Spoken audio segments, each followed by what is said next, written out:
Good morning, everybody. We're back in action. This is live, at least as right now, so we can never use this for a rerun, I guess. I should have kept my mouth shut.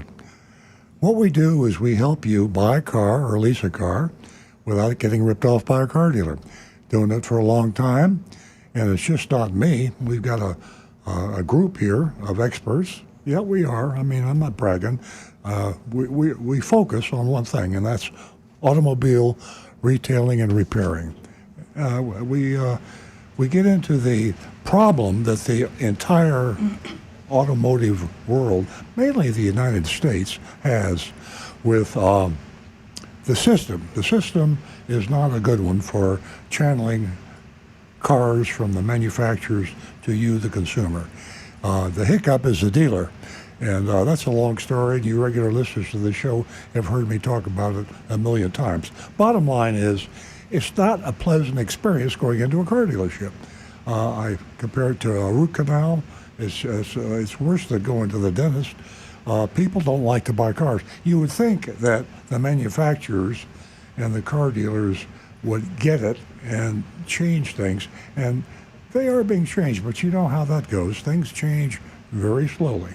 Particularly in large industries, and there's nothing much bigger than the automotive industry. I mean, maybe insurance, I'm not sure, but they're huge. And a big ship, when it's on a course, takes a long time. You can swing the wheel over to the port side or the starboard side. It takes a while before these big ships can start to make the turn. I think the automotive industry is in the process of doing that. I like to think this show, Earl on Cars, has had some small part in doing that. We thrive on you, our listeners. I say listeners in the broad sense because viewers, I mean, what do you call people that are online today that are digitally absorbing the show? You're absorbing it on YouTube. We're at youtube.com/Earl on Cars. You're Facebook.com/Earl on Cars. And of course, we just have this old-fashioned radio show, and we still reach thousands and thousands, tens of thousands of people on the radio. But we're dwarfing that, I think, digitally right now. A lot of this is in podcasts. All our shows are available on podcast. We're also available on our blog, earloncars.com. We archive the shows. You can get them on YouTube. We do clips. Jonathan in the control room over there, he takes the best parts of the show, most interesting, sometimes controversial, puts them into a 60-second or a 3-minute or whatever YouTube clip, audio, and posts it on youtube.com/Earl on Cars. And you can go to YouTube and find all sorts of interesting tips on how to take care of your car without getting ripped off. Cars are better than ever. That's the good news. They're more reliable. They last longer. And the problem is the way the dealership networks are set up and the service and the repairs system is set up, they're counting on your car to break down. Well, they're not breaking down very often, and they don't require much maintenance. So what are they going to do? Well, they're going to sell you something you don't need. Or they're going to sell you something at too high a price, or both, most likely. So sitting to my right here is, if not a major, the major part of the show, because you got to get your car fixed more often. You got to maintain your car more often. You think about maintenance and repairs more often, but you only buy a car or lease a car, what? The interval is getting longer and longer. I think it used to be 3 or 4 years. Now it's 6 or 7 years. It might be 9 or 10 years by now. So you worry about buying a car, let's split the difference every 7 years. But you sure ought to go in twice a year to get it maintained and repaired. And if you follow your owner's manual on your vehicle, which you definitely should do. I mean, I spoof and laugh about a lot of things dealers do, and I spoof and make fun of a lot of things manufacturers do. But the one thing the manufacturer does do right, as far as I know, all the manufacturers I know of, they put in their owner's manual, which is difficult to decipher, I'll give you that. But if you follow the instructions about maintaining your car according to the dealership, it will be a fair amount, and it'll be a small amount, and it'll keep your car going for a long, long time. So Rick Kearney, if you will contact him, and here's the ways you could contact him. By the way, he monitors our YouTube channel. So youtube.com/Earl on Cars. A lot of our really good followers, listeners, viewers are on YouTube. The YouTube is growing like crazy. I mean, I remember when YouTube was just kind of a funny little thing and you never thought much about it. Kind of like I thought about Google when it first came out. Now, YouTube is a tail wagging the dog. YouTube's bigger than everybody except for TikTok, and they're about ready to take down TikTok, you know. So when TikTok goes down or goes back to China, you're going to have YouTube number one digital way to get stuff. You know, you can learn about anything by getting a YouTube audio a video clip. I do that all the time now. I don't do it as often as I should, but every time I'm scratching my head about something with my car, my home, where I buy something, how I fix something, I lose an owner's manual. First thing I do is go to YouTube. And it's amazingly easy now. It used to be you had to get the wording right and everything had to be right. YouTube is very intuitive. And I think there's some artificial intelligence going on there because you can ask a question that even after you write it doesn't sound too intelligent, but YouTube figures it out usually, and you will get a huge number of solutions, probably more than you need. We're kind of like the radio version of YouTube, and Rick Kearney is a person that you can talk to. And let's start out by calling Rick, or me, or Nancy, or my son Stu, if he shows up. Hopefully he will be here. Is Stu going to be here? Anybody know? Okay. I think he said that he's headed for Philadelphia. Oh, he's on his way to Philadelphia. Yeah. I didn't know that. So you can't reach him in Philadelphia, so it'll just have to be the ones that are here in the studio. And that number to call is 877-960-9960. That's 877-960-9960. Now, texting, write this number down. Probably don't have a text you want to send us right now, but we will get to our text. So Rick will be picking up the text as well as the YouTubes, and we will accumulate those, and we will probably get to all of them before the end of the show. That text number is 772-497-6530. That's 772-497-6530. As I said, we prefer the phone call for one reason. It tells us something about you, your personality, your state of mind. I mean, you're either eager or you're, you know what I'm talking about. I mean, human speech, I don't think is ever going to dissipate. It might be eclipsed somewhat by digital means, but the human voice, the sound of the voice, you know what I'm talking about. And Nancy Stewart, sitting to my left, my co-host, she founded Earl on Cars with me about 20 years ago when we were just a little half-hour show on Seaview Radio on Saturdays. No, it was on Thursdays, I think. I don't remember what it was. Yeah, Thursdays. And half hour, and we blossomed to 2 hours right here on True Oldies. She has a laptop computer she's looking at right now. When the call comes, it goes to the studio. Jeremy is in the studio. He will take your call initially. He'll put you in the queue, and hopefully you go right through, but if not, he'll put you in the queue. And we prioritize your call at 877-960-9960. And we will stop what we're saying. Like me, I'm yakking too much right now already.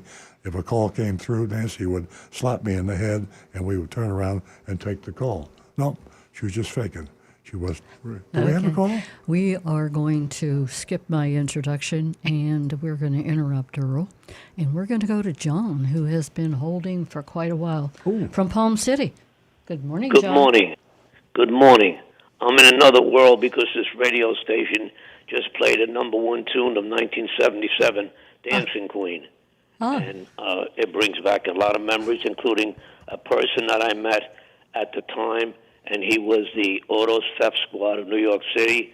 Long story, because I had a 76 Corolla that was stolen at LaGuardia Airport, but I won't go into that details. Here's what his opinion and my opinion. The two most important documents that you could have on any automobile today, the most important, a year beyond belief, is one, the MSRP. You're only going to get that if the car is new, okay? And also the 17-digit serial number that comes on the dashboard, on below the windshield, that has every automobile. It must be displayed by federal law. It came out in 1981, and here's the detail on both of them. He enjoys going. He lives up in Lake George, New York, but he's a snowbird down here. His experience with going to a dealer, he copies on his camera the MSRP, the actual one.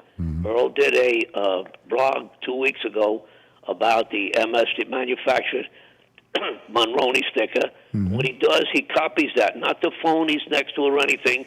He goes into the salesman and said, this is the car I'm interested. It's stock number so-and-so, and here's a copy from the window of the MSRP. And that's what he says to the salesman. He gets turned away 90% of the time. He said, this is the MSRP. How much will you discount from that MSRP? Don't give me the nonsense about add-ons. Don't give me the nonsense. I'm going to the Motor Vehicle Bureau myself. I'll get the tax and title, and I'll pay that.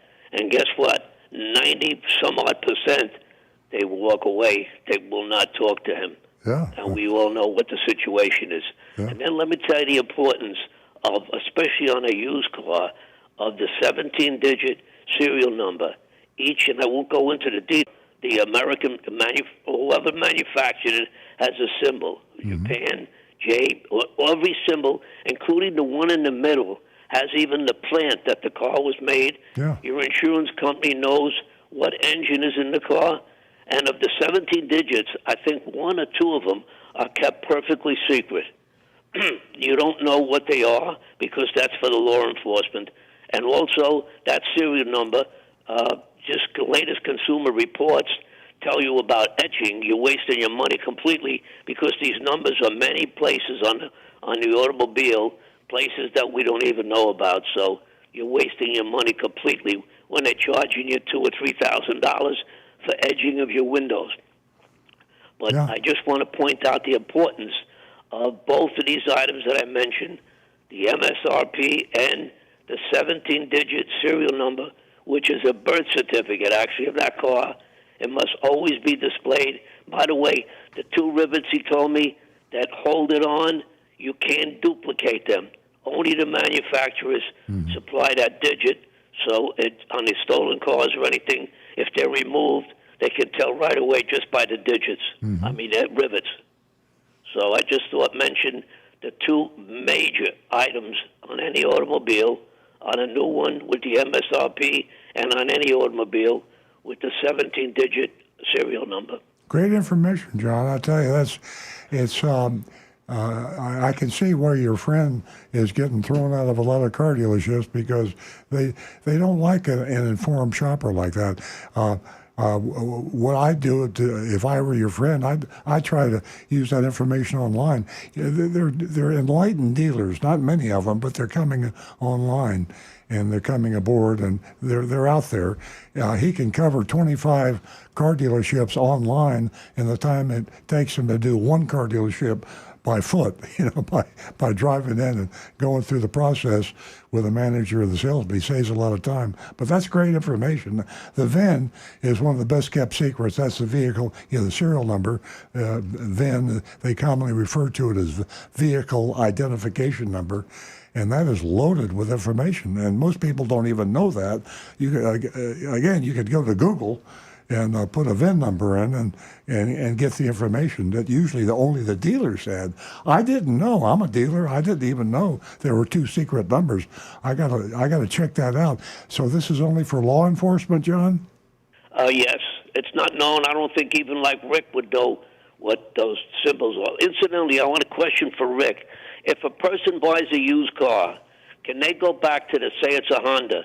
Can they go back to the Honda dealer with that serial number and they can't tell him, who the owners were, but they can tell him. Can they tell him if that car was ever bought in for service? Yes.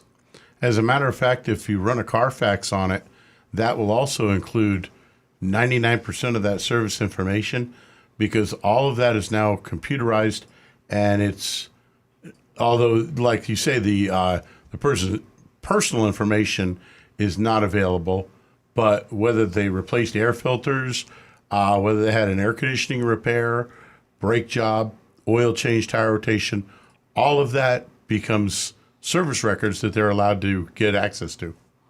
Well, that's good information, especially buying a used car. Besides the Carfax, you can go further with investigation on it. Well, I'll it tell you also what, makes it helpful in such cases. You bought a used car, the battery dies, you go back to the dealership and find out, hey, the previous owner just put that battery in 8 months ago, and that dealer will usually say, hey, that battery's under a 1-year full warranty, so here's a new battery for free. Wow, that's valuable information. Incidentally, he told me Ring came out now. The Ring doorbell, brand new. It's just announced. He doesn't know the full details on it. You can buy from them a Ring that you install somewhere on the car, and it follows your car. So if it's stolen or anything, it can be monitored with this Ring. It's brand new. It just came out. I don't know. He doesn't know much details about it. Kind of like a low jack system. Yeah, exactly. Hey, John, talking about valuable, we can't thank you enough for the valuable information that you share with us. You probably can't imagine how many people just did not know what you just shared this morning on the serial number, on so many numbers. Everyone says, why are there so many numbers? You just explained it all. And we thank you for that. And we thank you for calling the show every week. My pleasure. We have a great mystery shop coming up, so you stick around. Great. And I'll pay attention. Yes. Thank you, guys. Thanks, John. Have a great weekend. We're going to go to Bill in New York. Bill is a regular caller. Good morning, Bill. Good morning. I have a question for Earl. Okay. What is the Lexus equivalent of the Toyota RAV4? What is the what of the RAV4? The Lexus equivalent would be the, I Lexus, believe it's the 200NX, is about the same level as the RAV4. Okay. Thank you. That's the only question I have for you. I want to thank you for your show, and I really appreciate it. Yeah, Bill, that was a really good question, and I didn't know the answer. I'm glad Rick did. I encourage people out there when they're buying any car. A lot of the manufacturers have two divisions, and they build pretty much the same car in both divisions, but they label one of them their luxury and the other one their low price spread, if you know what I mean. Like Honda has the Acura, and it has the Honda. And the Chevrolet, or General Motors has Chevrolets, and they have Cadillacs. Nissan has a Nissan and the Infiniti. And you'd be surprised, not only can you service and maintain your car if you buy the luxury car, say you buy an Infiniti, take it to a Nissan dealer. They have technicians that are trained to fix a car because they're basically the same car. Toyota dealers can fix Lexus a lot cheaper than a Lexus dealer will charge you for repairs or maintenance.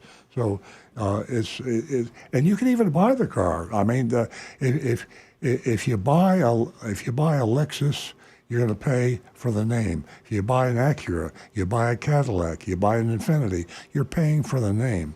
The actual vehicle under the skin, transmission, engine, and all the other important stuff, navigation, electronics, are pretty much identical between the luxury version and the non-luxury version. So I'm really glad you asked that question, Bill.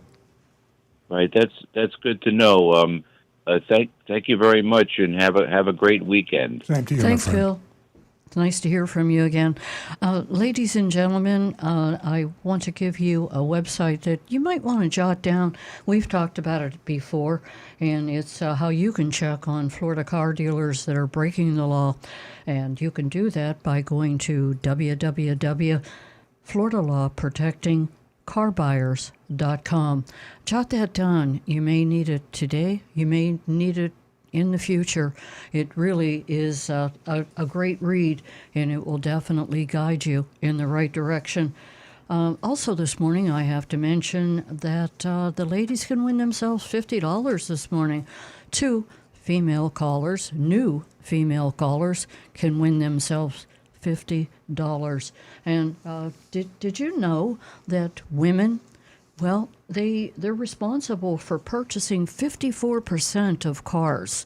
Yeah, of the cars out there in the in the United States, and they influence 84% of all vehicle purchases. So, ladies, give us a call. Share your experience. How did it go? Whether you leased, whether you purchased, whether you had service, anything at all, or if you just want to say hello. 877-960-9960, or you can text us at 772-497-6530. Now back to the recovering car dealer. We haven't given out our anonymous feedback, and I can monitor that. I don't know if I don't think Rick can, and Stu's not here. So we have a special way you contact us for you new listeners. You regulars know I've given this information out a lot. It's a URL. It's a website. YourAnonymousFeedback.com. YourAnonymous feedback. This is the way it's spelled. FEEDBACK.com. YourAnonymousFeedback.com.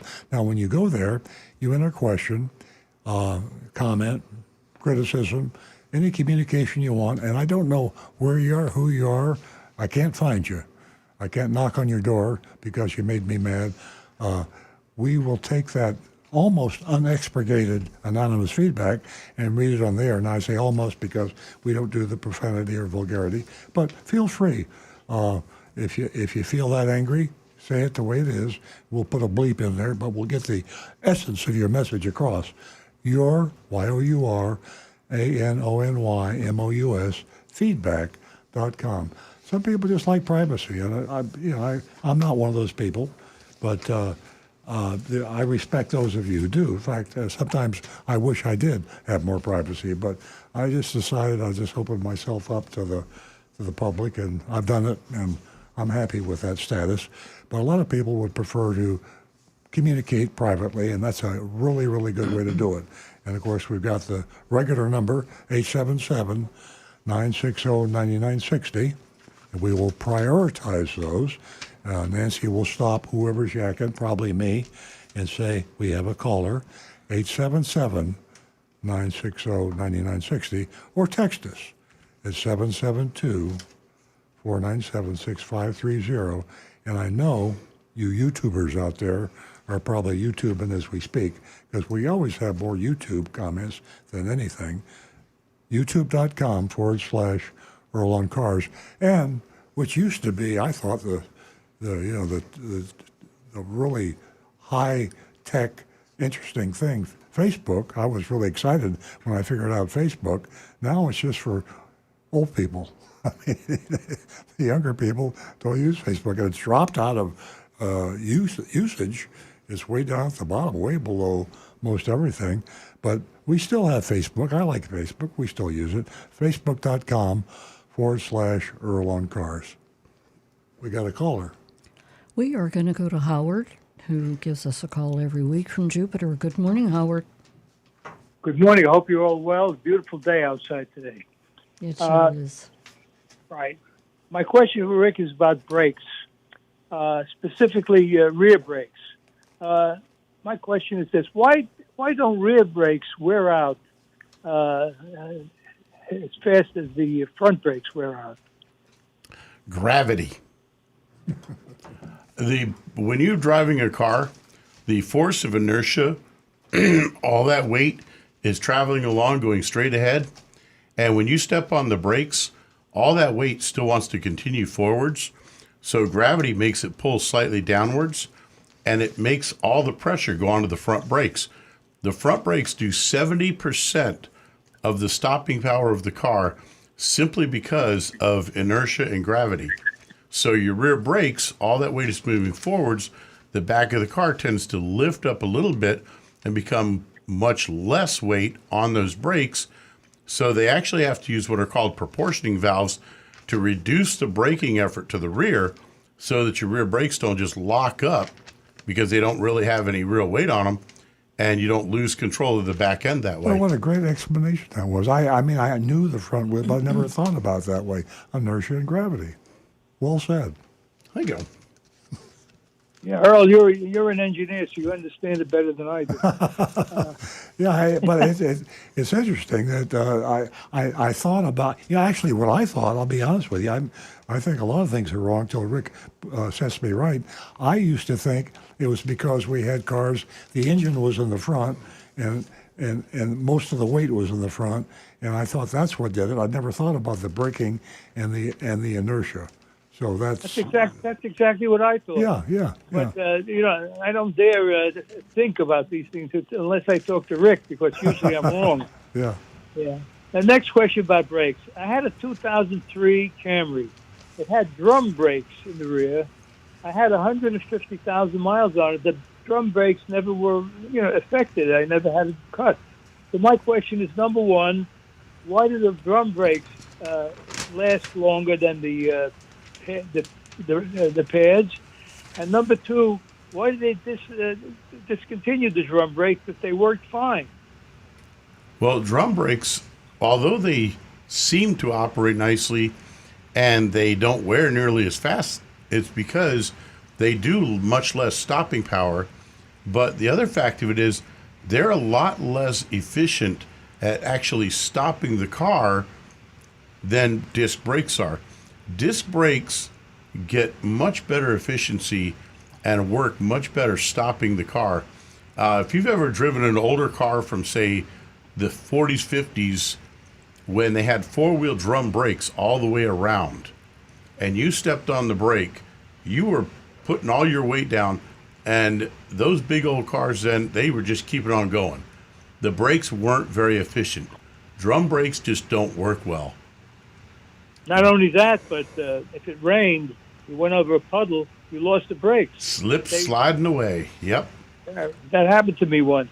Yep. My 59 Dodge Wayfarer with fluid drive. Now, Oh, yeah. You don't remember fluid drive. You're too young, right? I read about it.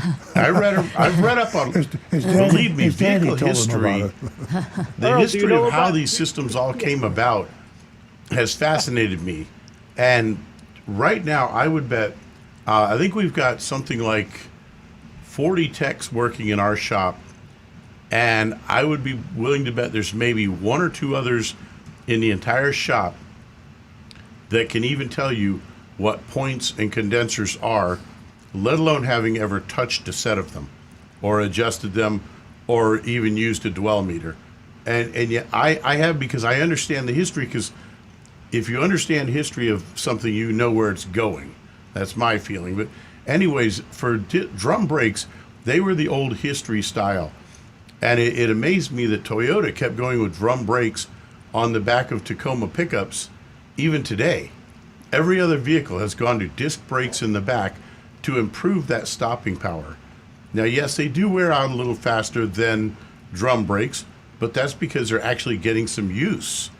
And because they can get better power and they can actually help control the brakes, and especially when you're using such things as dynamic braking, which is the computer, your anti-lock brakes, actually controlling each wheel and the braking power going to each wheel. It's amazing how much that technology has improved how those brakes operate.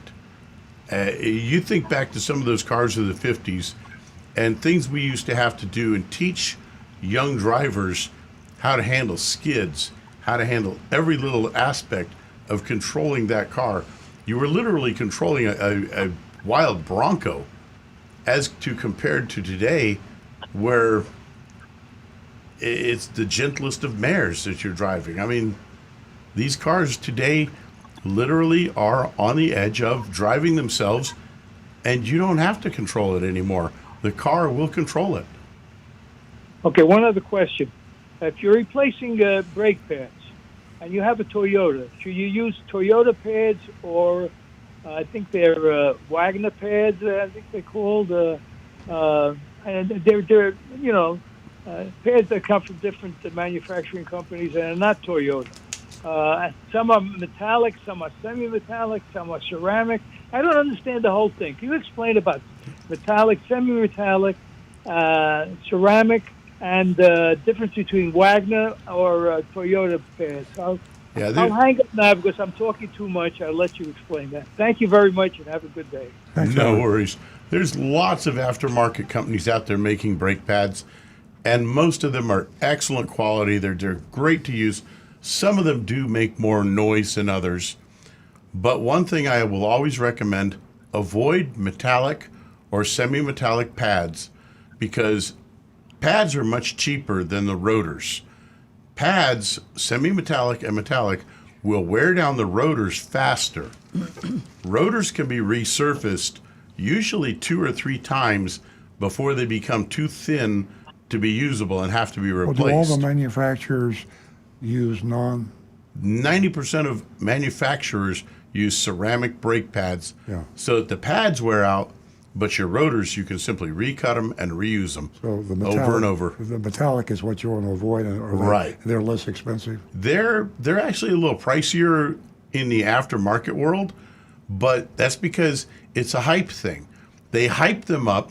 Oh, these metallic brake pads, which sounds great, except when you realize that you're paying more, they wear the same amount of time as ceramic, and yet they eat up your brake rotors, so you got to replace the brake rotors So they should to get your next brake They're job. not as good. They should cost less. That's Interesting information today. Hey, folks, we're going to get back to the phones. We have a lot of calls that are backed up.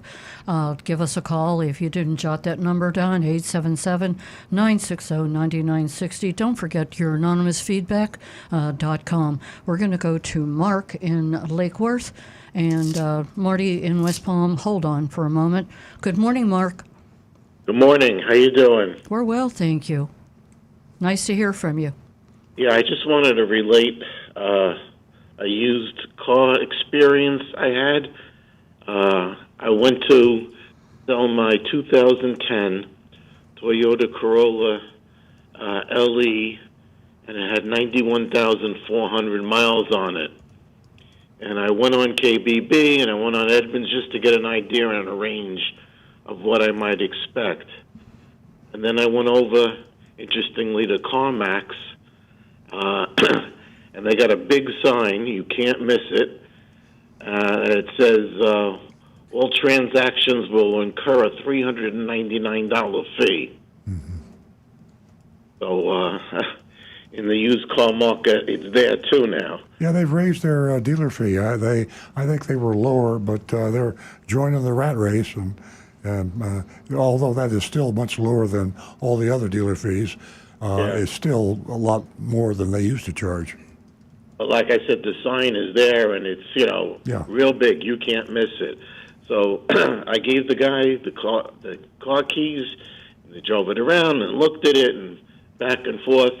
And I'm the original owner, and I take good care of it. I had the maintenance records to show. All right, we'll give you $5,400. And I said, that includes the $399?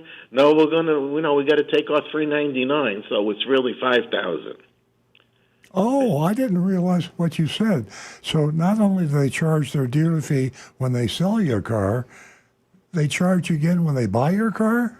Yep, that's what the guy told me. Yeah, you hear me say week after week, I learn more from my callers than they learn from me. I'm learning from Rick. I'm learning from you. I didn't know that. That's unconscionable. What? I mean, if you're going to charge a dealer fee when you sell a car, I've never heard of charging a dealer fee when you buy a car. Mark, did you say it was $399? Yeah, Gosh. yeah. I said, that's a lot of money to do paperwork. It is, yeah, and it misleads you. I mean, if you call CarMax and you say how much will you pay me for the car, they're going to give you a price, but it's another $400. They're charging the dealer fee when they buy your car. Thanks so They much call for that it information. transaction fee. That's their language. Yeah. Yeah. We're sitting here, Wow. we're shaking our heads, looking at each other. Yeah. Wait. Campbell. Here's the rest of the story. So they they give me the printout. You know, it's good for 3 days or 5 days. Thank you. Then there's a place directly across the street. This is in Boynton Beach, and it's called Car Drop. I don't know if you ever heard of it. No. Okay. And they got the guy outside with the big placard, after you see CarMax, see us, you know? Mm-hmm. I drive in, it's the middle of the day, there's nobody there. Guy comes out and takes the car keys, looks it over, drives it around the parking lot, and he said, did you go to CarMax? I said, yeah. He says, you mind telling me what they offered you? And I said, no, I'm not going to tell you. I want to hear your offer first. Good for you. Right? And he says, I'm going to make you an aggressive offer. You're not going to leave. You know, you're going to sell me your car and blah, blah, blah. And he comes back and he says, I'm going to give you $6,000 for the car. And I don't have any transaction fees. He knew right away. So I said, well, this seems like, you know, selling a car to them seems like the reverse of buying a car. Well, we got to play this back and forth game a little bit now. Yeah. So the guy says to me, and I'm looking, and he gives me this whole printed thing about their offer, and there's font at the bottom, and it's not size 10, 11, or 12. It's like 14 or 15. And it says, if you make the deal today, we will give you an extra $100. Okay? So I'm at $6,100, and I take out my phone calculator, and I'm playing around with it. And he says, no, you know, you look like you're hesitating. I don't want you to leave. You know, I'll give you another $100. Okay. I said, all right, you know. That's worth your time. You should have stayed there for a few hours. You don't never know. Yeah, I'm telling you, you know, it's like sitting in a car dealer, you know, the reverse where you say, hey, you know, I don't have the right price. Come on, honey, let's go. You know?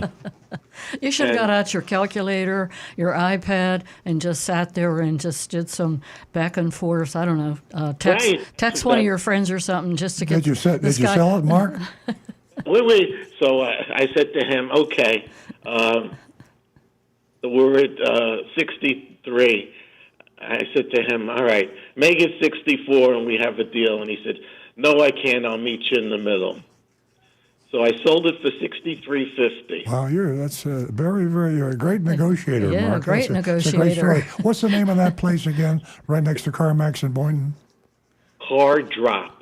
CARDROP, right across the street. Yeah, that's a great location. I'm sure they thought long and hard before they bought that property there. I think there's some other. It's been a long time. Nancy and I were there a few years ago, and there were a lot of little places around there. But what a great location! CarMax, they advertise like crazy, and so you get every time you go to CarMax, you go past this company and the others in that area, and CarMax.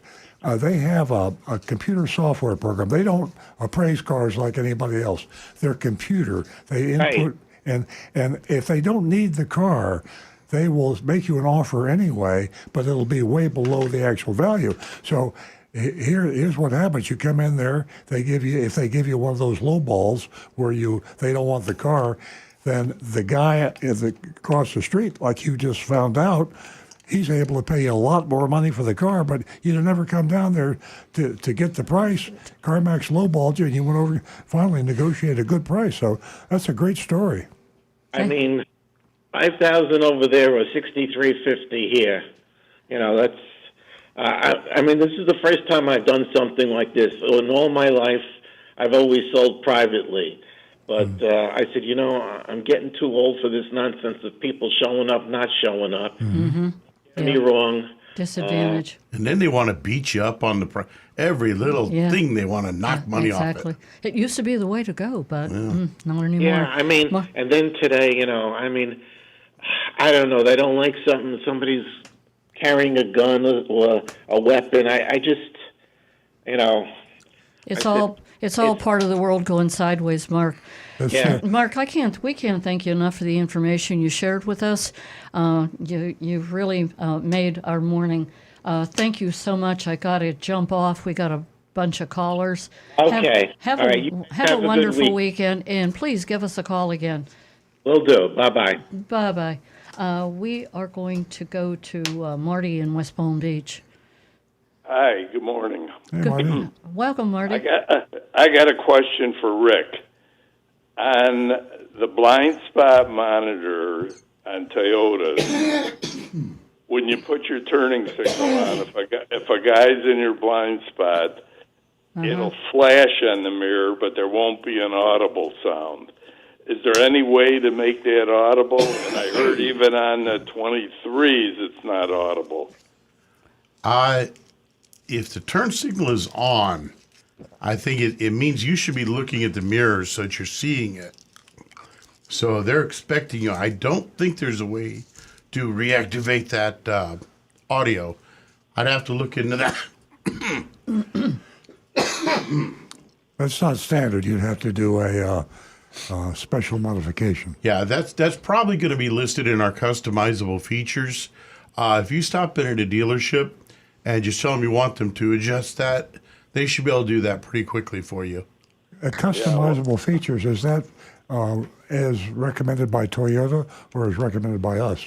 Customizable features is something where we can take our Toyota TechStream scan tool, connect it to the car. So it's factory authorized. Yes, and we can change certain features like I see. your seatbelt buzzer. When you get in the car and the seatbelt buzzer beeps like over and over and over, we can actually switch that to where it only beeps just one time. Is that in the owner's manual? A lot of it's listed in the owner's manual as to what we can change. Some of it the owner can do by themselves, just doing things with the center console and the radio systems. Others, we actually have to use a scan tool to go in and do it. The beep for when you put the car in reverse and it beeps inside, we can set that to be a single beep or continuous beeping while you're backing up. Yeah. Wouldn't it be amazing if the cars with amazing features that they talked about in the consumer report, that they would detail all of that for the consumer, and it would just be automatic. Rick, I went on Google and I asked about the audible, and it said, no, Toyota does not have that audible. Now, you obviously work on Toyotas, but Google said no. Now, obviously, when my car finally gets here, I'm going to ask if you can do it. I mean, I've got a 20 now Camry, which, like I say, it blinks. If you put on the left turn signal, right, the mirror, it will blink, but there's no audible. On my wife's CRV, if you turn it on, there's an audible. So it blinks and it's also audible. So the other thing is, it's like when you get in your car and you have your air conditioning going and it's loud and everything, you can't turn up the volume on some of these, like rear cross traffic alert or stuff like that. There's no way to make it louder. Some there is. And the only way really to check is each individual model has a lot of different features that can be adjusted. Okay. And the only way to do it is that we actually hook in our scan tool and we go right through the list. You can actually sit in the car with a technician usually, at least at our shop, and say, yeah, turn that one on, turn that one off, turn that one on, turn that one off. Okay. Now, do you charge for that? We normally do get a half-hour labor, because the technician's time where he has to hook the scan tool up and sit there adjusting each one with you to get, to customize your vehicle to what you want it to do. But like I say, if you just want an audible on the rear cross traffic alert, so it'll take about a half hour. Yeah. Okay. Okay, Marty. when the car shows Time. up, I'll bring it in there and see if you can do it. We're looking forward to seeing you. Excellent. Got to jump off. I have another call. Have a great weekend. We're going to talk to Mike in West Palm Beach. Good morning, Mike. Good morning. I want to first compliment Rick because I bought a Hyundai, a 2018, in around 21 or 22, and it had 12,000 miles on it. I bought it from Earl Stewart, and I'm going to tell you, it's the best car I ever owned in my life. I'm really, really happy with it. I passed it on as a wedding present to my daughter. But in any case, I didn't have to put anything into that car. I went from 18,000 miles to 39,000 miles, and everything was perfect in that car. I was really, really happy. They did this Carfax on it. It was a one owner, never leased. So I was complimenting him on that. What model Hyundai is it, Mike? It was the Sonata. A Sonata, the yeah. silver one. Yeah, what a great car that is. And they've had it now for years, and it's just been really, really good for them. So I'm really happy about how sharp you people are over there at Earl Stewart. I got to tell you, I've worked for Earl for 28 years now as a Toyota technician. 28 years, and I'm one of those you take the word racist and you switch a couple letters, it's carist, and that's me. I would never consider another vehicle except a Toyota. My family members quickly found out that if they didn't own a Toyota, don't ask me, I wasn't going to work on it. And yet the Hyundai has come so far that I literally have almost considered trading my Tacoma and buying a Hyundai Santa Fe. There you go. New SUV-looking pickup thing they have. It's gorgeous. I mean, they've got some style and they've got quality, and it's like, wow. Yeah, Mike, I just looked at consumer. Conservatively, 41 miles per gallon on the highway if you're really watching what you're doing, okay? Around town, 22, 25, something like that. I mean, they're a great, great car, really. Yeah. They're awesome. But let me get to my questions before we run out of time. I got 3 questions for you. What do you call this dashboard screen on my 2014 ATS Cadillac that I have? They usually call that the center display. Every manufacturer has their own name. I know, but what I'm saying is I cannot find it on Rock Auto because I got to replace it. It doesn't work anymore. And amongst other things, there were problems with this car when I bought it. I should have had it to my mechanic first, and I made a bad mistake by not doing it. I recommend that to everybody. If you're going to buy a used car, take it to a mechanic you trust first before you sign on the bottom line. Absolutely. In any case, they won $1,000 at AutoNation Cadillac for replacing that screen, and I figured I could go to Rock Auto, and I can't find it in Rock Auto because I didn't think I'd get it for a lot less to do it myself. Sometimes they don't carry it. You might check on eBay. Okay. A lot of companies that do what's called like LKQ, which is they're a car. I don't want to call them a junkyard anymore. They're a recycling center. They take the old busted up cars. They find the parts on them that are still good, and they recycle them. So LKQ does a lot of business online on eBay, and they will put a guarantee on that part, sometimes 6 months, sometimes a year, that they will replace that part if it doesn't work for you.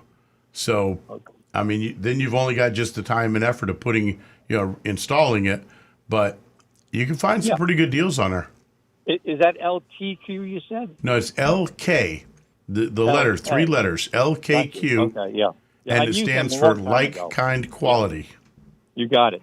Okay, let me ask you my questions that I'm having a problem with, okay? I got to replace that screen. I'm hoping that I'll be able to get it for a lot less than $1,000. And by the way, I go back. I'm 77 years old, so I put points and plugs and distributors and timing change. I had a 427 Corvette one time. I really worked. I took the heads off, did a racing job on it, put a cam in it, blah, blah, blah, blah. So I'm a motorhead, so to speak, all right? So I know it. When it came to computers, I stopped because I don't want to invest that much money into an analyzing computer system. So anyway, going on, my Cadillac, when I stop at a light, has a rough idle. I've tried to do, injector cleaners and this and that. What might be the cause of that? Otherwise, this car's really got some pep because it's a turbo. It's an ATC 2014 turbocharged car. But at idle, it just rumbles unless I put it in neutral. The two things I would look at are the motor mounts, because when motor mounts start to get soft and they wear a little bit, the vibrations are transmitted more into the frame and you feel the engine more. And the other is the big butterfly plate in the throttle body. Maybe get some carbon on it. Just pull the hose off so you can see it. Take a Scotch-Brite pad, spray a little bit of throttle body cleaner on the pad. Don't spray it directly in, just enough to dampen it, and scrub that throttle body plate and the round bore of the throttle body. Get all the carbon out of there and see if that helps you out. Now, you said throttle body. You talking about your pedal, or are you talking about another part in the engine? Nope. On the engine, you've got the air box with the air cleaner. Big hose goes to the engine, and where it becomes metal, that's your throttle body. I got you. Okay, I know exactly where that is. The other question I have is, this is really screwy. I get good cold air conditioning coming out of the driver's side vents and hot air, heated air coming out of the passenger side vents. I was told that you got to charge your air conditioner. That doesn't make any sense to me at all, because I'm getting nice cold air out of the driver's side. Exactly true. Only when I'm moving. Yeah, you're low on Freon. Really? Yep. Okay, Mike, we can't answer any more questions, or we're going to have to charge you. That's okay. I'll pay for it. Because this is very important. I was told you just got $900 worth of diagnostic information, and we have callers waiting. I know. If I crank the battery terminals, that may reset my actuators. Is there any truth to that? Possible. Disconnect one, let it sit, reconnect it, but you are low on Freon. So I shouldn't clank them. I should just reset. Okay. Thank you. Thank Absolutely. you, Mike, it was nice speaking to you. That was $1,200 worth, by the way. Absolutely. We'll send him a bill. We're going to We'll move send on. you a bill. Okay. 877-960-9960. Or you can text us at 772-497-6530. Don't forget, youranonymousfeedback.com. Ladies, a reminder, $50 for the first 2 new lady callers. Give us a shout. Just say hello. Or make it really interesting. How was your service? How was your leasing? How was your purchase? Did you buy new? Did you buy used? 877-960-9960. Now back to the recovering car dealer. I hope Mike is tuned out. I don't want him to hear this, but when he was talking about his Hyundai Sonata and being such a great used car, and he bought it from us and hadn't had any trouble with it, and then Rick went on about how he loves the Hyundai. So I whipped out the annual Consumer Reports auto issue, and this is something you should have in your library. This is it's current on the newsstands now, available online. But one of my favorite reports in this are the new cars and used cars to avoid. There are a lot of good cars out there. Most cars are good cars now today. You can say that safely. So it's better to know the ones that you want to avoid. And the used car to avoid is the 2018 Hyundai Sonata. So I did forget one thing, and Donovan actually brought this up. Hyundai and Kia are still having some issues with their electrical systems catching fire.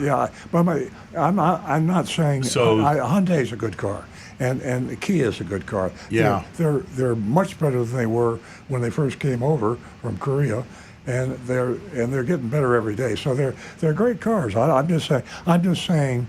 I think the point I'm trying to make is, here is a man that bought a car. We sold it to him. Whether we knew or didn't know, I'll have to get my lawyer before I can answer that it was on the worst car list, but we sold it, so I plead guilty. But he's had extraordinarily good experience with it, and this is 2023. And it's a 5-year-old car. 5-year-old car. Going on 6. So Consumer Reports isn't the final word. I think Mike said something that trumps Consumer Reports and everything. If you're going to buy a used car, take it to an independent mechanic you can trust, have him go over it. So even a car on the do not buy list, you check it over, and if it's in good shape, buy it. Maybe you get a better price because it is on the do not buy list. Then you have to pay $100 to a mechanic to check it out. That's the best $100 you ever spent. Even a broken clock is right twice a day. Yeah, there you go. You can find a gem in the rough sometimes, and sometimes you can get that right Hyundai that's not going to catch fire on you. How are we doing on text and YouTube, Rick? YouTube has been kind of around the clock a little bit here, but I'm going to answer one question for Johnny Fradley. The GR86 that's coming out for Toyota is going to be, I don't believe Subaru's involved with this one, and it is going to be the all Toyota, and it's based on what's known as Gazoo Racing, which is the GR portion of the new Supra, the GR Corolla, and now the GR86. Yes, that is supposed to be in production for 24, and we're looking at that coming very soon. Okay, and for text messages, let us go right to Anne Marie, as we usually do. Good morning, Anne Marie. She's actually got one here that it came in from March 25, but we're kind of continuing up. It says, "Good morning, all. What's up with Tesla and steering wheels? First, Tesla came under federal investigation because at least 2 steering wheels on Model Y SUVs detached while they were being driven." Good Lord. Now, that's a horror story there. That's like something you see on a comedy show. Exactly. Reports say the cars were being delivered to the buyers without the retaining bolt that attaches the steering wheel to the steering column. Then Tesla announces that they had $700 steering wheels to replace the yokes on some models. So I guess some of them, they don't like that fancy little pilot-looking thing. They want a full wheel. Apparently, there's lots of Tesla owners who dislike the yoke because the replacement steering wheels sold out in a week at $700 a pop. Tesla has been a leader in technological advances for years. Why are they now goofing up on something as basic as steering wheels? Do you have any ideas? Thanks. P.S. Palm Beach Post readers voted on businesses they felt were the best of Palm Beaches for 2023. Congratulations. Earl Stewart Toyota won first place in the following categories: the Best Auto Dealer Service Department, Best New Car Dealership, Best Oil Change Service, and the Best Used Car Dealership. Well, thank you, Anne Marie. I appreciate that commercial.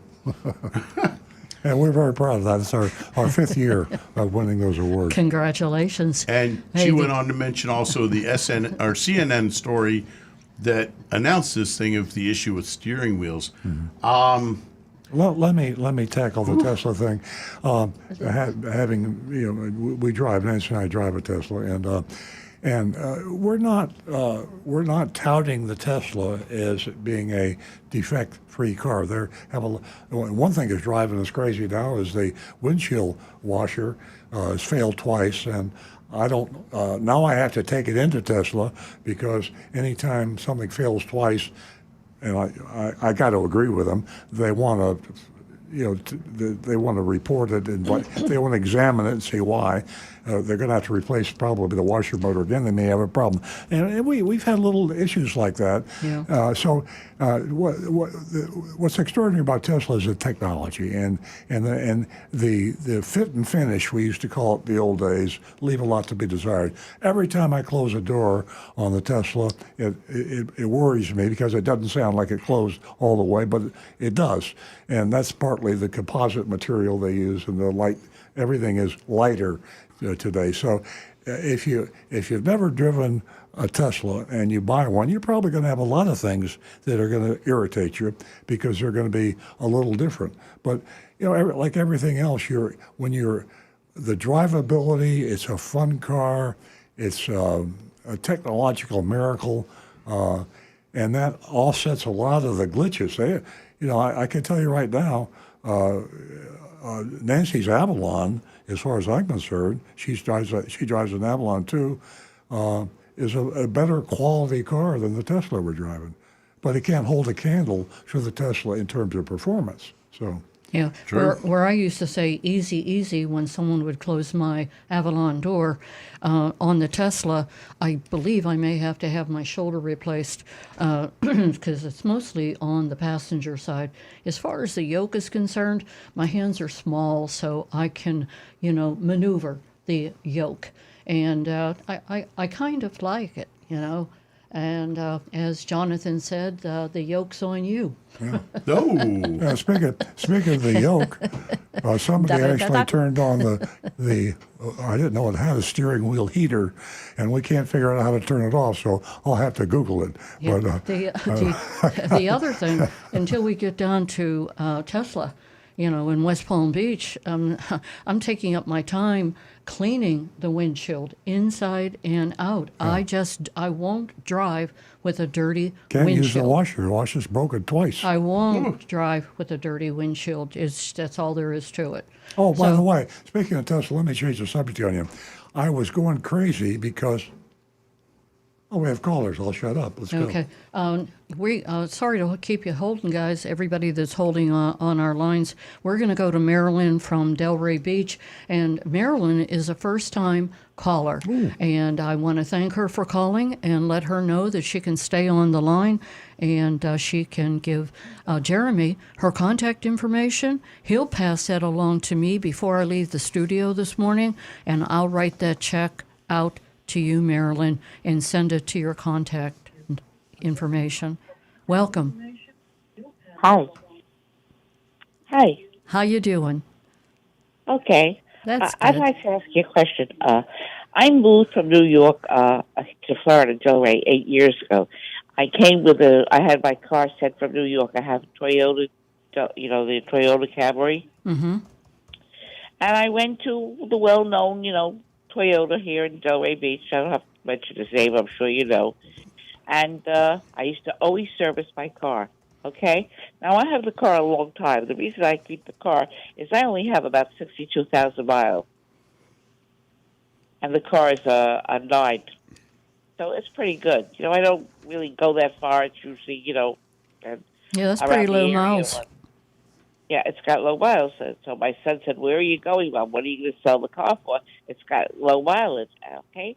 And I have serviced the car since the day I got my car, whether it was in New York or here. Always serviced the car. Never said a word. The problem with the car dealership is every time I go, they never have the same service guy. If I get one that I like that knows my car, next time I go for service, he's gone. I have never seen the service man there who, is there more than 6 months. They're always fired or they quit.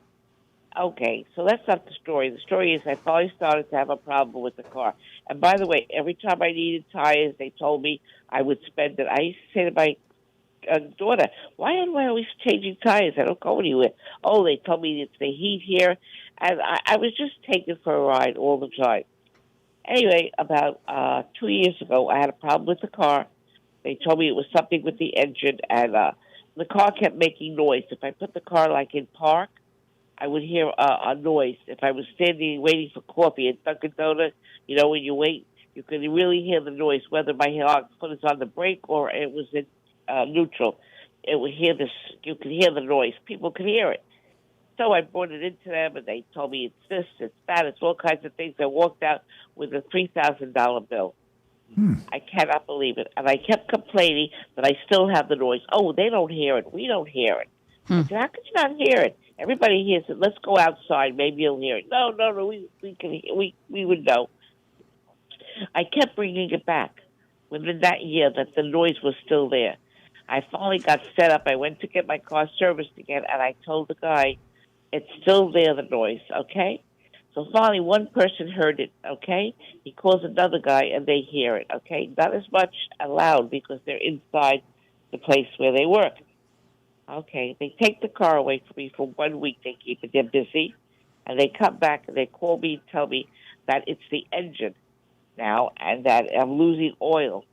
And I have to get a new engine, which would be about $4,000. Oh, my. Crazy. And I swear to God, This is the service manager came out also. I said, "Are you crazy?" So I called my son in New York, and he gets a hold of them on the phone. He said, "No, don't do anything. Just leave it alone. Let her drive the car out, okay?" And I drive the car out. He said, "Mom, don't go near them anymore. Go check the oil on yourself. See how it is." Because they told me I'm going to lose all my oil. It's going to ruin me. I'm going to have no car. It's already now a year. My oil is fine. I still have that noise when I keep it in, neutral. But if I step down heavy on the brake, the noise stops. Like if I'm at a light and I press down heavier on the brake, the noise stops. But if I'm light and I'm just, waiting, and I keep the car neutral, you'll hear that engine. You know what I'm saying? You hear like a noise in the car. Yeah, Rick, what do you think that noise might be? I think you stirred Rick's interest, Marilyn, and I think he can answer your question. Okay. It actually is one of those things I would need to hear it myself. But the technicians there are not doing you any favors, because the first thing they should have done, if they couldn't hear it, they should have said, bring the customer with the car, let's go for a drive, let me hear this noise. Right. And have you directly pointed out to the tech. But you can't diagnose it just from this. The noise is only when I'm in park. Or when I'm waiting for, it's not when I'm driving. Yeah, Marilyn. If I stop for a light or if I stop at Dunkin' Donuts to get coffee, you can't not hear it. Yeah, this is something I'd have to hear it for myself, but I guarantee we can find it, but I would just have to hear it myself. Marilyn, it seems to me you've invested too much time already with this dealer, and I recommend that you find another either independent mechanic or another Toyota dealer in the area. It always, going back to the same dealer when you get this kind of treatment is not a good idea. I think you should maybe ask some of your friends that I do have a new mechanic to go to a private.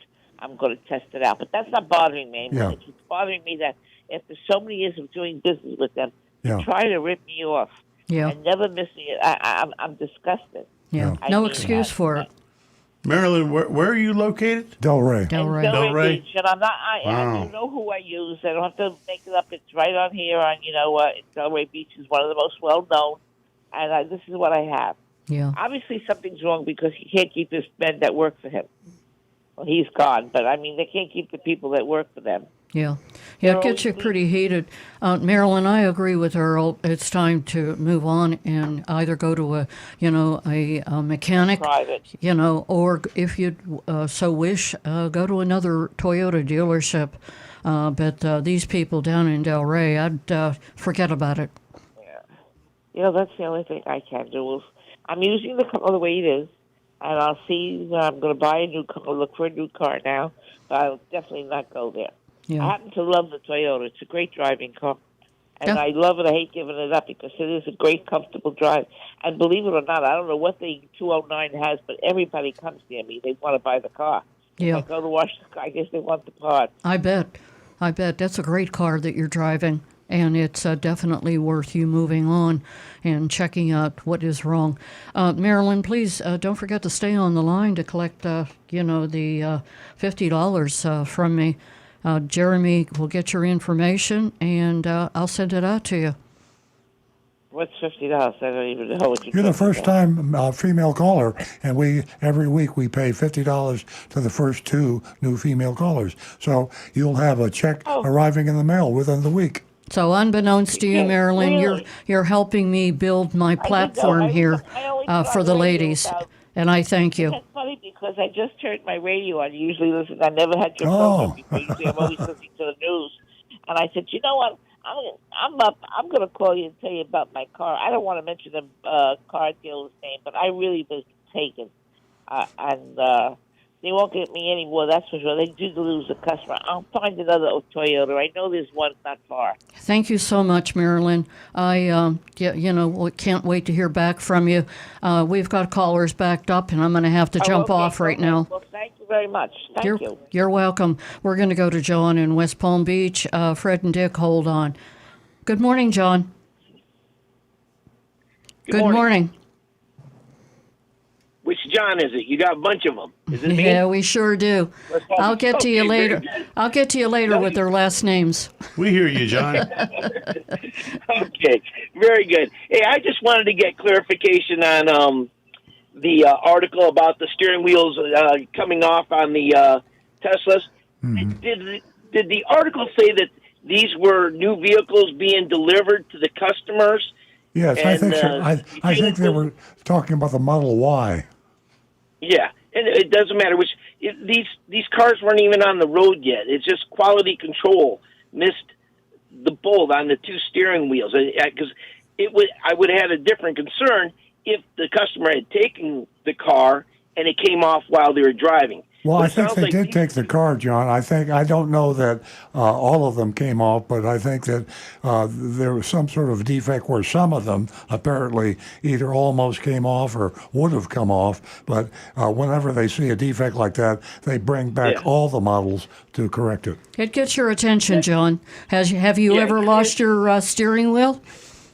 No. And we Okay, had, here's a true story, John. Hey, John. Me, Nancy Stewart, I'd lost my steering wheel in my Mazda about 36 years ago, and it is a feeling you would never ever forget. I hit a pole. It's frightening. So we've really gotten, this news has really gotten Tesla's attention, and it is well deserved. Hey, John. I'm quoting directly from the CNN website with this story. Federal safety regulators are investigating Tesla's Model Y SUV after at least 2 instances in which owners said their steering wheels became detached while the vehicle was being driven. Okay. The owners. Very good. The NHTSA is looking into the 23 model year. It said in the 2 instances in which the steering wheel came off, the cars were delivered to buyers without the retaining bolt that attaches the wheel to the steering column. Yeah. The report did not say if there were accidents or injuries, but according to CNN, the cars were being driven by the owners at the time when the wheel came off. Thanks, Rick. Okay, good. So, all right. So I heard it incorrectly, but now the most important reason why I called is Rick, I owe you an apology for last week. Last week, I had made a comment about the younger people, those born in the 90s that may not be able to work on older cars, and that's an assumption I made, and I just want to apologize that I know you guys are knowledgeable, and I know that you're able to fix things. And my comment last week after I had listened and thought about it, saying, man, I hope I didn't insult them because they were young and they didn't know which way they were going as far as the automotive industry and that. Well, no insult. John, what's great about the show is that everyone has an opinion and they're entitled to it, and we enjoyed your opinion. John, I'm going to have to run. I got to jump off. I got a bunch of calls backed up. Yep. Thank you. Have a great weekend.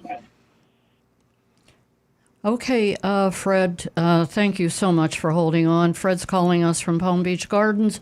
And Dick, I hope that you have more patience. We'll get right with you. Good morning, Fred.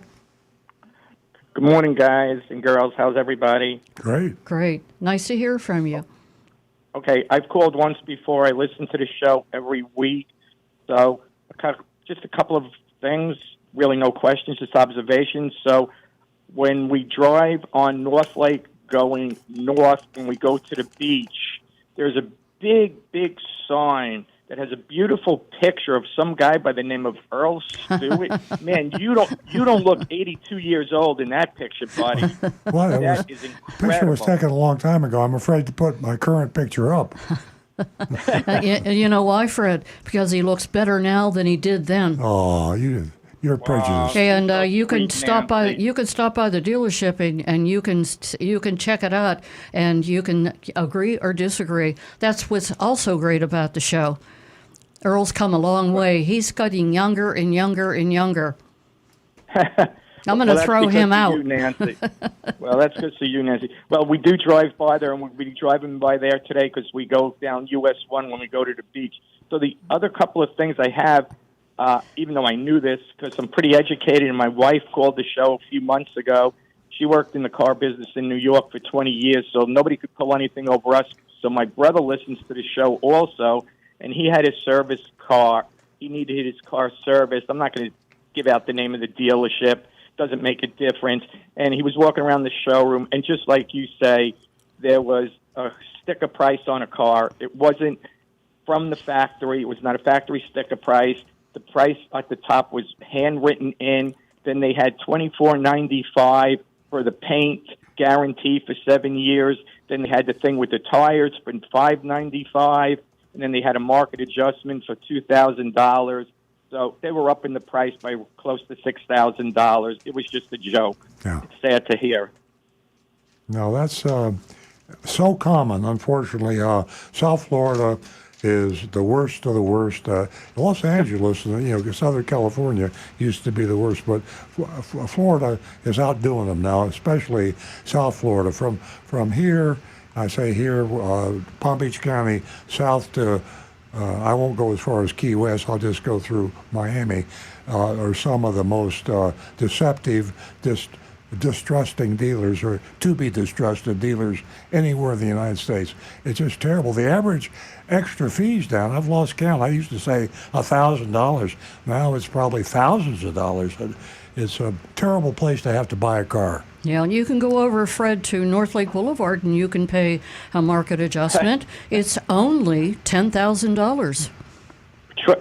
Trust me. We pass Napleton every time when we go in that direction west, and my wife and I joke around, well, let me stop off there, see if I could get a car for less than $10,000. But I don't want to keep you guys too long. The only other couple of things I got to say in admiration is I'm going to be a customer service manager for office furniture chairs for over 40 years. I admire everything that you groups say, but I have to defer directly to Nancy. Nancy, I practice it from day one. Honesty and transparency to your customers. They might not like the answer you're going to give them, but they want a true answer. And I admire that, and I think you guys are the only people I know of, probably in the car industry, that are honest. So last in closing, we've had Hondas pretty much all of our years. We just love the Honda. I've had a couple of Toyotas, and we're definitely knowledgeable enough. But I don't know if I really want to deal when the time comes for us to get a new car of dealing with these people here that good, bad, or indifferent, when the time comes, we are coming to Earl Stewart first and foremost to you guys. Thanks, Fred. Thanks so much, Fred. You know what makes us feel warm and fuzzy is the truth. It day in and day out, we're steadfast, and the truth will set you free. Fred, if you want to buy and pay $10,000, I'm joking. This market. I'm being really bad right now. I just read that Nableton Auto Group, the duo, just bought 5 dealerships, and that's Paul Nableton and Danny Randolph, and they're out there in Wisconsin and Illinois, so their dealerships are all over the place, and so is the high prices. Fred, it was great talking to you. Same here. I'm going to pass the picture, and I'm going to wave to you, Earl. Thanks, Fred. Have a great day, Have a guys. good one. Listen to you next week. Bye-bye. Thank you. We're going to go to Dick, who's been holding, he's calling from Jupiter. Good morning, Dick. Good morning. How you all doing? We're great. Good to talk to you. Just got a couple of quick comments about some of Earl's Tesla comments. I've called in before. I'm an 86-year-old Tesla S driver. Oh, good. I love it. But one of the comments he made this morning was he couldn't control the steering wheel heat. It's right on your app. It's in the car under climate. You got a little steering wheel there. You touch it. I'll be darned. Yeah, you can do it on the app. I'm opening my app right now. I'll be sending. Okay. Go to climate, and you see a little steering wheel there in the top. You touch it. Well, thank you. See, I don't really do this show to educate people. I do it so I get educated. No, well, I just thought I'd let you know. I've had more answers today on this show than I gave to the people that are listening to the show. That's not fair. I feel like I should need to reverse the process. Well, the other one is last week you talked about being you hit the full self-driving 4 times and they took you off the game. I think you're probably not putting the torsion. You got to turn that wheel just a little bit. You got to do that all the time. Just touch it. If you just put your hand on it, it don't work. Oh. Or to nail you. Oh. By the way, Earl, Donovan had come in with information also on how to turn that steering wheel off. So I sent you that in a text message. Oh, thanks. Oh, well, I we got love 2 Donovan. Thank you, Donovan. Donovan. I'm going to make a list of questions, and from now on, I'll just start the show and I'll ask the questions and let everybody help me. I mean, I got more questions than I have answers. One more on the Tesla, and that's the full self-driving thing. Just come out with a new update yesterday. I got mine up. I tried it out already. It is much, much smoother. It's more like a real person, no jerks and whatnot. Oh. So if you get a chance to try it, it's improving markedly. It's still got a couple problems. Wow. Like 90-degree turns, you really can't see around the corner well enough like a person. But it's much, much smoother, and I'm using it, and it's great. So When I got in my car to come to the radio show this morning, and I had a little thing up on the display and another software download, and of course I scheduled it for tonight. I didn't want to wait for it to happen. It. But that's it's what a long one. Yeah. Oh, is it a long one? Long update. I found out, I don't know if you were listening, Dick, when I was talking about the autonomous driving and how I was trying autonomous driving without Nancy in the car because she is more intelligent than I am, and she realized it wasn't as good as it should be. So I got another strike. In other words, I had my hands on the wheel, but now I have 3 strikes, and 5 strikes, I lose my autonomous. I found out the other day, I went to the Tesla store in the Gardens Mall, and I asked them, I'm afraid to try autonomous because I thought I was doing everything right. They said, oh, new software change. They're watching your eyes. So apparently when you were driving, you weren't keeping your eyes on the road. Well, it's entirely possible. I mean, a good-looking babe may walk across the sidewalk. I mean, I'm a human being. I might have looked out. Nancy wasn't with me. Who knows? Nancy, don't kill him. Who knows what I was looking at? Give me a break. Now I know. You were probably on Beach Road. I was with you, as I always am, and you were checking out the young girls who were wearing their thongs. Oh, busted. I'm busted. Bam, bam, bam. I wish the I'd Tesla never went brought up off. the subject. I'm sorry. He looks at them whether I'm with him or not. I told you, he's getting younger and younger. Yeah. Yeah, you thong alert. Uncontrollable. Dick, thanks. You love Teslas as much as I do, and in spite of their problems, there's nothing without problems. But if you can have an exciting car like we're driving, I don't care what happens. It is the state-of-the-art technology in the world in automotive. In my career, I've probably owned 100 cars, and they all had problems. Yeah. It is pretty exciting. Last comment, my girlfriend has a Prius, and it's serviced by you guys. She just loves your service, so thanks. She has a what? She has a Prius that we serviced recently. Ah. Well, thanks, Good Dick. for I her. really appreciate the call. Enjoy your Tesla. Okay. You guys. Have a take great care. weekend, Dick. 877-960-9960, or you can text us at 772-497-6530.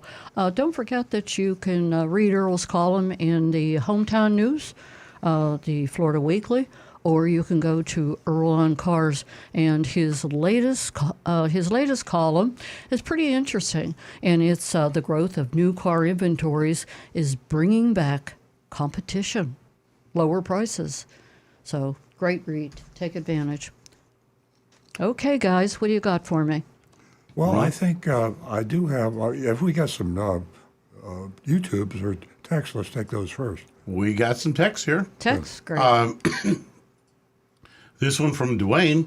Hi, Earl. I have a 2012 Toyota Camry XLS with 150,000 miles on it. I'm an infrequent driver and plan to have the car another 5 or 6 years. Beyond the normal owner's manual maintenance, is there anything you'd suggest I do to meet this goal? I live in the snow belt with salted roads and have an undercoat applied every year. Rick, you could answer that better than I can. My best suggestion is a car wash that does the underside wash and really works to get the salt off. I'm sure, obviously, you've already been using this. Find one of those to use during the winter.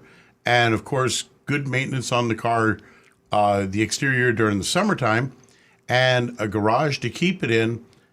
But a 12 with 150, you're already doing the right thing. I haven't lived up north in a long time, and I haven't, and I'm enjoying sunny South Florida immensely. But when I was up north, I know exactly, I envisioned what up north was, and that was, to me, in the 60s and 70s. So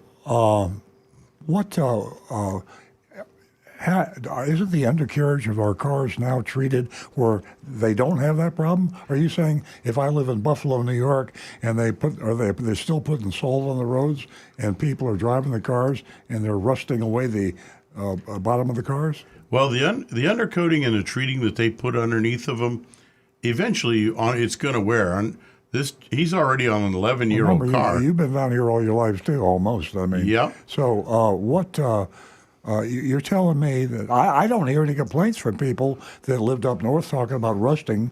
I don't. When's the last time we had anybody complain about a rust? It's really rare, but that's because a lot of them, like I say, are using these car washes.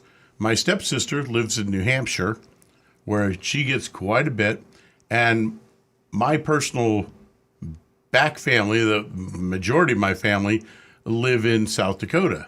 Oh. So trust me, they see some snow. And they get rust. And they see some rust. Okay, well. And another reason I love Florida. A lot of it, the reason that they don't see the big issues with it is they maintain by the car washes that wash underneath with heated water to get that snow and all that salt and the ice off the bottom.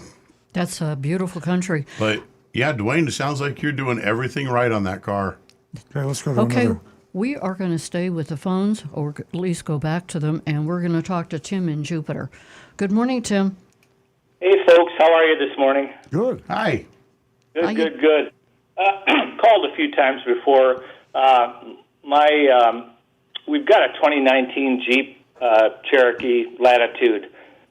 Make and model of the car actually doesn't matter, but we took it in. Check engine light came on. It was a sensor. They replaced it, a big local garage chain here. And I asked them to do an oil change while we had the car in. Picked the car up. There was no oil change on the invoice. I said, what's up with the oil change? And the guy said, we noticed some silicone around the seal of the oil plug, and we can't do an oil change. And I'd never heard of this before, and I said, all right. He said, I said, what can I do? He said, well, have the oil pan replaced, and he quoted me $600 to do that. I'm wondering if you guys have ever heard of this. Should I go back to the chain where I got the oil change and see if they maybe would make good on this? If I had this replacement done, would they pick up the invoice, or what do you guys suggest? 2019, how many miles on it? 55,000. Okay, so, and you've been running synthetic oil, I'm guessing? No, I think, isn't your complaint is they can't change the oil because of the oil pan, right? Some sort of a seal. I'm getting to it. Okay. How many oil changes? So you're doing about every 10,000 miles, right? We do about every 6 or 7, or 5, 6, 7. Okay, so you're on like 8 or 10 oil changes. Yeah, I would say that's right. Yeah, that's pretty young for an oil pan to have stripped out.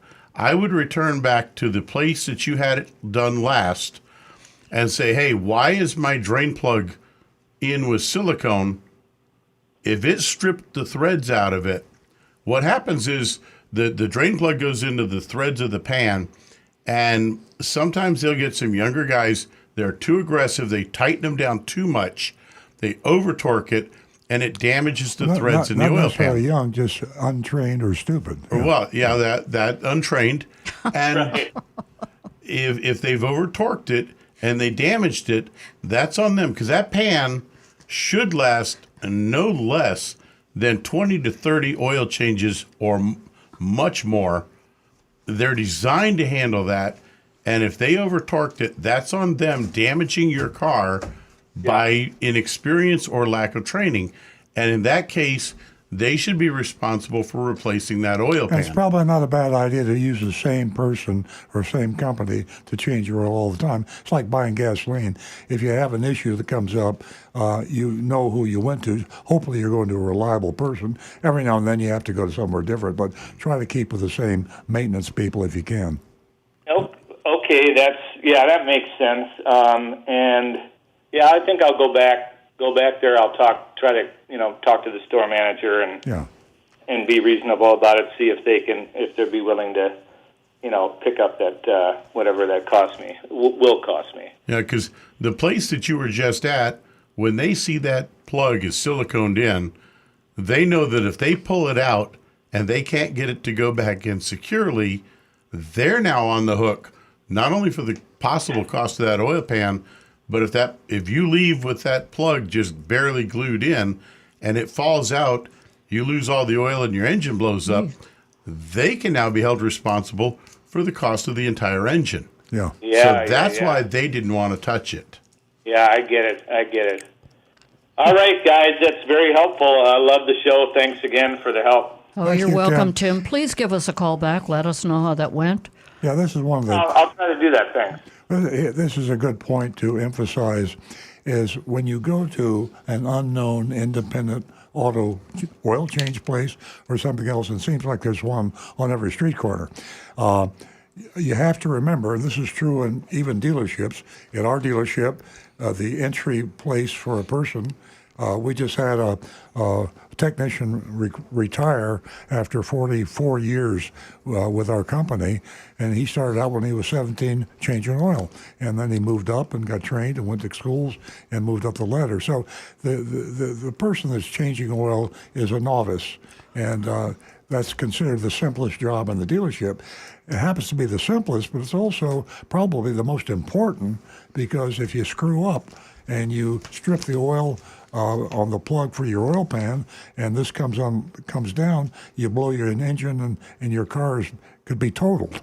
So it's good to know that the person that changes your oil is a professional, has done it many times, and knows what he's doing.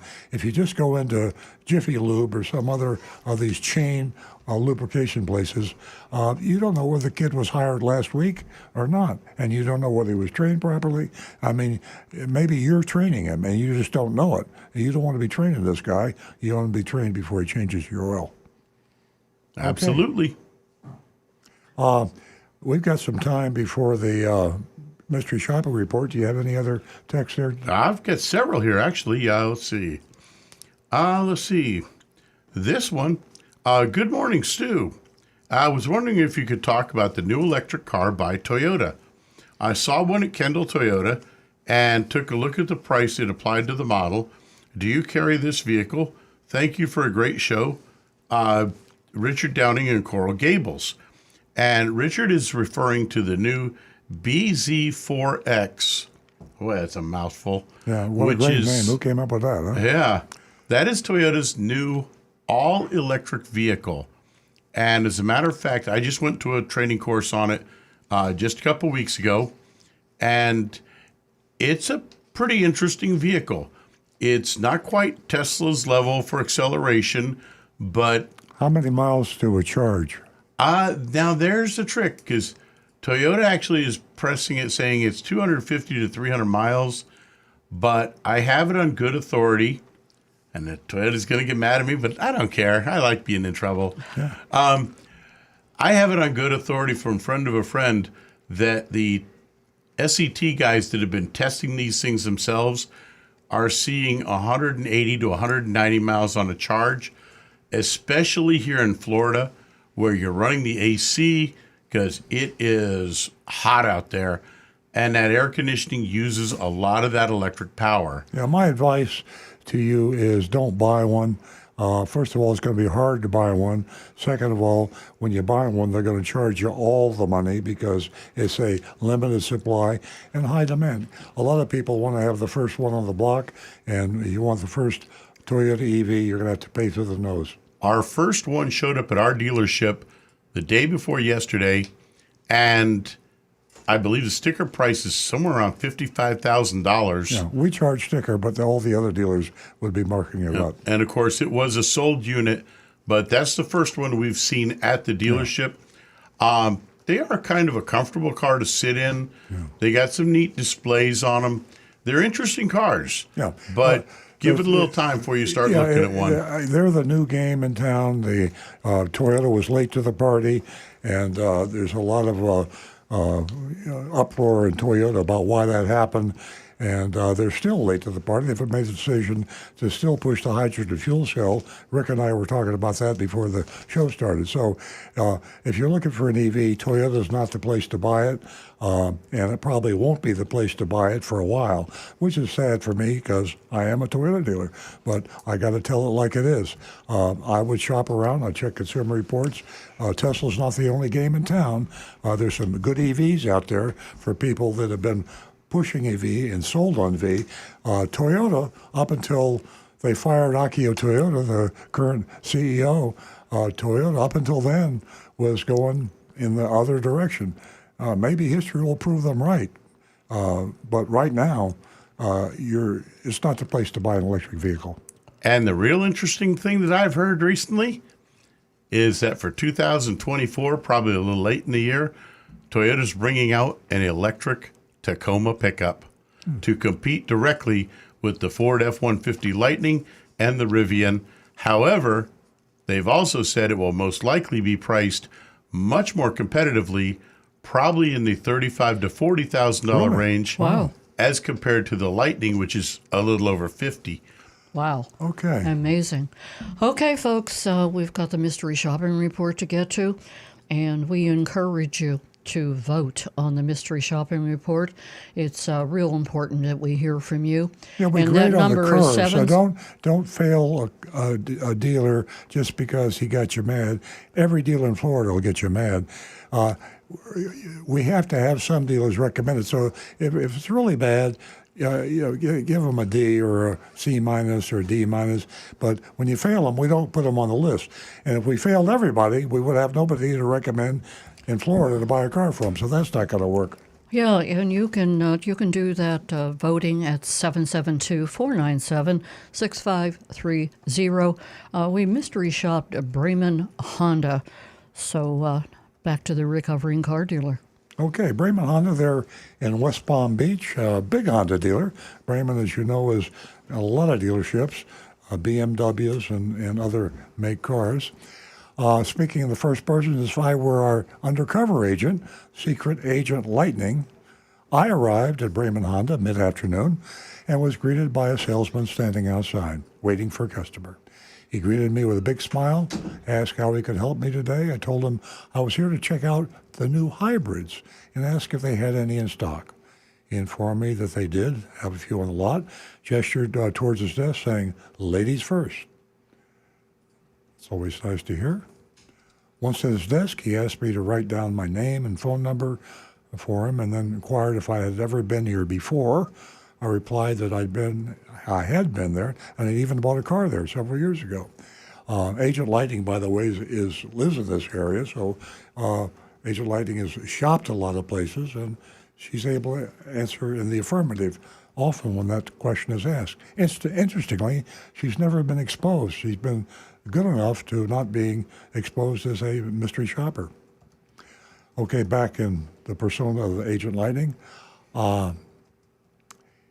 he suggested that we go out to the lot so we could see what they had available together, and they had two new 2023 Honda CR-V Sport Hybrids, and I chose the white one.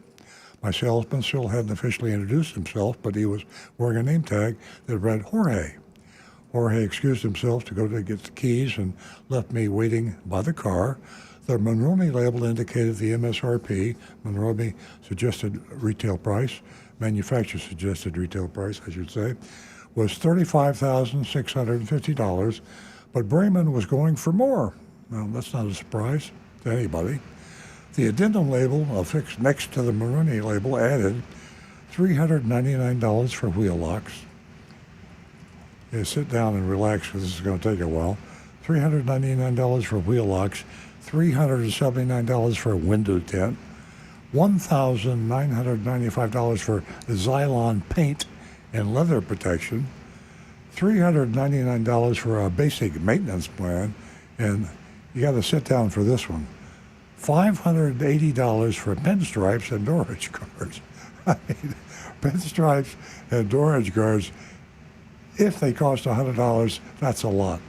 So they're charging $580 for pinstripes and door edge guards. So this all adds up to $3,752, making the Brayman list price, not the Monroney label or MSRP, the Brayman list price, $3,750 over a sticker, which brings the total to $39,402. But as you probably know, there will be more. He returned only a few minutes later, and I could hear that he used the auto start from the remote key to start the vehicle. He approached the car informing me that it was actually running right now, but it was so quiet because it was a hybrid. I mentioned that I'd heard the clicking, and I figured it was running, to which he complimented me on my awareness. Very polite, very good salesperson so far. He opened the driver's door for me to get in, closed it, walked around to the passenger side before climbing in. Jorge went over all the different features the car had and pointed out that the interior lights for the 2023 models were new and were all LEDs. He also showed me the different driving modes. Noticing that the car was on E, he suggested that it might be best empty. He suggested it might be best if I just drove it around the lot since there wasn't much gas. I agreed, mentioning that the car had only 2 miles on it and it was still this low on gas. Well, wow. Obviously the gauge is off, but it gives you an idea of, and I think the gauges deliberately they overstate the gas just to give you a little safety factor. And understate, yeah, yep, I get you. So anyway, but it is interesting. It is to be on empty with 2 miles on the odometer is interesting. I drove around then back into a parking spot, and we headed back inside. On the way, Jorge went on to tell me how electric vehicles are the future and how they're much more powerful than gas vehicles. Both statements are true, in my opinion. Once back inside, Jorge asked me if we could make a deal today, if the price was right. That's standard sales procedure. I replied that I would need to discuss it with my husband before committing, and he said he understood. I informed him that we don't want any extras like wheel locks, door edge guards, paint protection, blah, blah, blah, blah, blah, and he assured me he understood. I like that response. I understand. It's a good thing to say anytime when you're in an argument or a discussion or a negotiation. You can understand. That's saying you're being polite, but you don't agree, but you understand. They mean a lot of things. He excused himself to print out the sales sheet, returned a few minutes later with the sales worksheet. They all got worksheets. Why do they have the worksheet? Why don't they bring in an invoice or a buyer's order? Because the worksheet is not a legal document, and they don't want to commit themselves. So they have a worksheet. If you look at the bottom of every worksheet the car dealer gives you, car salesman gives you, at the bottom of the fine print it says, this is not a legal document and requires a signature, and it goes on and on. You got the fine print. Okay, the selling price on the worksheet was $35,650. They added $3,752 for the accessories we covered earlier, plus $998 processing documentary fee. My real price was $40,400 before taxes and legit government fees. After looking it over, I reiterated that I didn't want any of the extras. Jorge replied that the paint protection and window tint had already been applied. I mean, that's just stupid. I mean, it's not stupid. It's smart on their part because people fall for it. And that gives them an excuse why they can't take it off the price, even though the cost of the application of the paint protection and window tint is a small fraction of what they're charging you. Because all of these dealer-installed accessories are highly inflated in price. So I didn't think he could take this off. I expressed my doubt about buying the car then, as we had never used any of those features with past vehicles. I asked about the other fees, and he explained that they were electronic fees for the title and plates. Now, that's not an explanation, that's a dodge. Or he may have even been misled by his manager, and the manager may have been misled by the general manager or the dealer. You never know whether the person spouting the untruth had that same untruth told to him as the truth. You don't know. The buck stops with the owner of the dealership, and that's Norman Bremen, and you're never going to get him to talk to. He's totally out of touch. And then, and as a dealer fee, which he claimed, I like this, the dealer fee, which he claimed was dealership's only profit. That's a new one. See, we put our profit right there. Everything else we don't make any money on. We don't even make on the dock fee. We don't make any money on the paint protection. We don't make any money on the nitrogen in the tires. The only thing we make money on is a dealer. That's a new one. You gotta give Jorge credit for being interesting and different. He then asked if we could make a deal right now if he took the fees off. If we could, in the business we dealers we call that if I could, would you? The manager says to the salesman, give him an if I could, would you? And that means you get him to commit. You're not gonna sell him the car, but by giving him to commit, you deflate the balloon. You deflate the consumer's balloon a little bit, and you keep deflating the balloon until you pop it, and that's when you slam dunk him. So, if I could, would you? Or I said he would take these fees off if we had a deal then. I questioned him whether his manager would approve this, to which he wrote at the bottom of the worksheet, $2,000, and said, done, call your husband. I've never seen that done.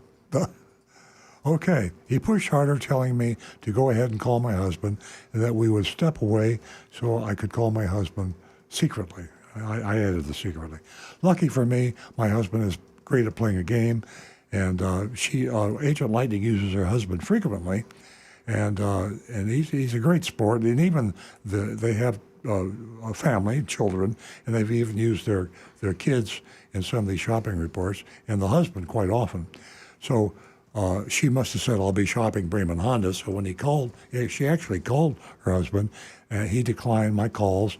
And when I texted him that I needed to talk to him about buying the car, I came to see, he responded with something short like later. So he was busy. He really was. But that's what the plan was. She knew he would do that. Jorge returned. I told him my husband wasn't available until later. He asked me to please wait so he could get his manager to come to talk to me. I walked outside waiting for them to return. The manager approached me and asked what he could do to get me to buy the car right at that moment. I mean, these guys are good.